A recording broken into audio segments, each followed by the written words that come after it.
the world behind the life we call normal. Most of us wake up each morning, rarely think about how many human beings has helped us make this morning possible.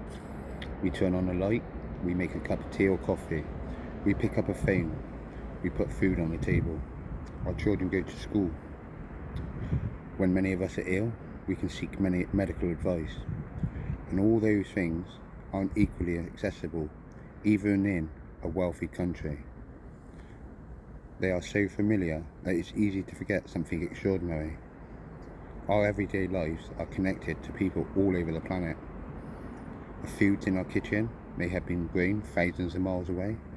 The clothes on our back may contain cotton grown in one country, fabric produced in another, and garments stitched together somewhere else. Our phones contain materials extracted from the earth, processed across different countries, manufactured into components, assembled, shipped across the ocean, and eventually placed in our hands.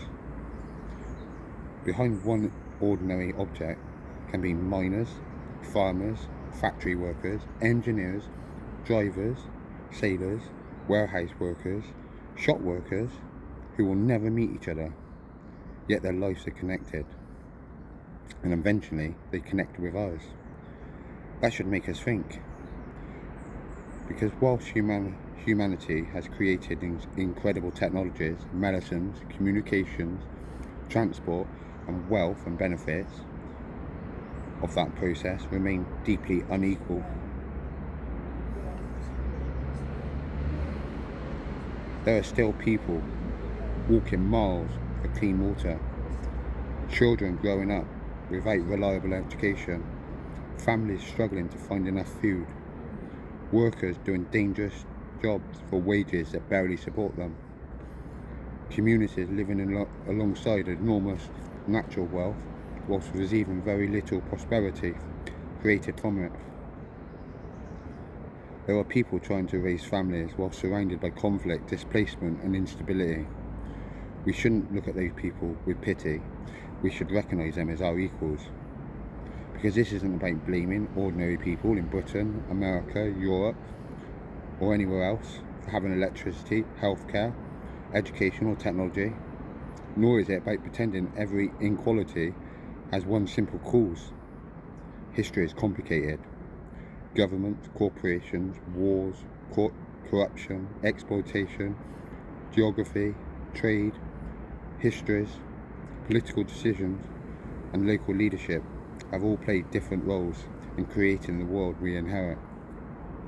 But acknowledging complicity shouldn't never become an excuse for ignoring suffering. And acknowledging injustice doesn't require us to hate one another. It requires us to ask better questions. Where do the things we buy actually come from? Who produced them? What were they paid? Who owns the resources? Who receives the profits? Who carries the environmental cost? Who carries the human cost? And when governments act internationally under national flags, are ordinary citizens properly informed about what's being done in their name? Because a flag belongs to the people, it should never become a blank cheque for unnecessary suffering. If actions are taken in our name, whether through war, foreign policy, trade or economic decisions, then democracy, accountability matters. We should be able to ask, what was done? Why was it done? Who benefited? Who suffered? And could we have chosen differently? Accountability isn't hatred of your own country. Wanting your country to behave honourably can be an expression of caring deeply about it. And perhaps the next stage of human progress isn't simply producing more, perhaps it's learning to share opportunities more fairly. Imagine what becomes possible when every child has clean water, when education isn't determined to where you were born, when workers aren't forced to choose between dangerous conditions and starvation, when countries rich in resources can use that wealth to improve the lives of their own people, when scientific knowledge is used to prevent suffering rather than merely generating profit, when diplomacy becomes something celebrated as much as military strength, And when humanity finally understands something incredibly simple, helping another part of the world rise doesn't require us to fall. A healthier, better educated and more secure humanity benefits everyone. More scientists, more doctors, more engineers, more farmers, more artists, more teachers, more ideas. More people capable of contributing their talent in our shared future. Billions of human minds existing on this planet. Imagine how much potential remains undiscovered simply because somebody was born without the opportunities another person takes for granted. That's why this message isn't about guilt. This message is about recognition. Recognising the farmer, recognising the miner, recognising the factory worker, recognising the sailor, recognising the nurse, recognising the teacher. Recognise the child whose future should matter just as much as our own children's future. And recognise that humanity has already built an interconnected world.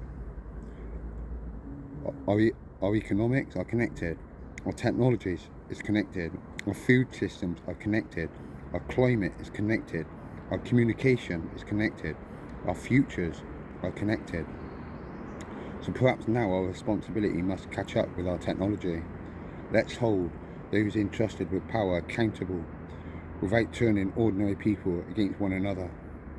Let's question decisions made under our flag without hating the people living beneath one another. Let's demand fairer trade, safer working conditions, access to clean water, education, healthcare and genuine opportunities for communities to build their own futures. Let's stop believing humanity has to remain divided between winners and losers, because the goal shouldn't be to drag anybody down. The goal should be about lifting humanity up.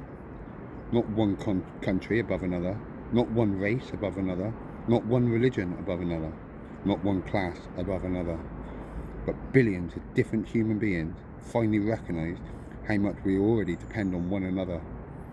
The world has become connected. Now let's make it fairer. Let's empower the whole of human race. One planet, many cultures, many nations, one human heartbeat, and one shared future.